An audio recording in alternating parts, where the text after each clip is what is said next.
بسم اللہ الرحمن الرحیم۔ ایک فقیر مفلس بے نوا انان شبینہ یعنی رات کی روٹی کو محتاج شب کو دعا کیا کرتا تھا، الہی رزق کے حلال عطا فرما۔ اتفاقاً کسی شب اس گائے اس کے گھر میں گھس گئی، یہ سمجھا میری دعا قبول ہو گئی، یہ رزق کے حلال ہے، غیب سے مجھے عطا ہوا ہے۔ گائے پچھاڑ کر ذبح کی، اس کا گوشت پکایا اور کھایا۔ صبح مالک کو خبر ہوئی تو سرکار نبوت علیہ نبی الصلاۃ والسلام میں نالشی ہوا یعنی فریادی ہوا۔ سیدنا داؤد علیہ نبی علیہ الصلاۃ والسلام نے فرمایا، جانے دو تو مالدار ہے، اس کی محتاج نے ایک گائے ذبح کر لی تو کیا ہوا؟ وہ بگڑا اور کہا، یا نبی اللہ میں چاہتا ہوں۔ فرمایا، اگر حق چاہتا ہے تو گائے اسی کی تھی۔ وہ اور برہم یعنی غصہ ہوا، فرمایا، نہ صرف گائے بلکہ جتنا مال تیرے پاس ہے سب اسی کا ہے۔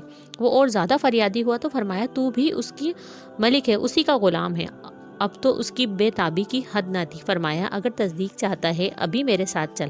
اس فقیر اور اس گائے والے کو ہمراہ رکاب یعنی ساتھ لے کر جنگل کی طرف تشریف لے گئے۔ واقعہ عجیب تھا، خلق ہجوم ساتھ ہو لیا۔ ایک درخت کے نیچے حکم دیا کہ یہاں کھودو۔ کھودنے سے انسان کا سر اور ایک خنجر جس پر مقتول کا نام کندہ تھا برآمد ہوا۔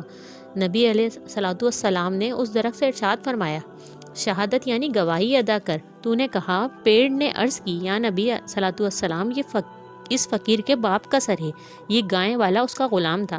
یعنی گائے والے نے موقع پا کر میرے نیچے اپنے آقا یعنی فقیر کے والد کو اس خنجر سے ذبح کیا اور زمین میں مائع خنجر کے ساتھ دبایا اور اس کے تمام اموال پر قابض ہو گیا۔ اس کا بیٹا بہت صغیر سن یعنی کم عمر تھا، اس نے ہوش سنبھالا تو اپنے آپ کو بےکس و بے زر یعنی مفلس و تندرست پایا اور یہ بھی نہ جانا کہ اس کا باپ کون تھا اور اس کا کچھ مال بھی تھا یا نہیں تھا۔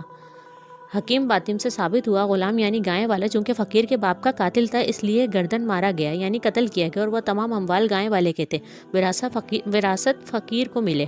اعلیٰ رحمۃ اللہ نے حکایت بیان کر کے فرمایا، وہی یہاں بھی ممکن کہ دکاندار اس فقیر کے مورث کا مدیون یعنی قرض دار ہو، اگرچہ وہ فقیر بھی اس سے واقف نہ ہو، یہ نہ دکاندار اسے پہچانتا ہو، تو یہ جبرن دلانا جبر نہیں بلکہ حق بحق دار رسانیت یعنی حق دار کو اس کا حق پہنچانا ہے۔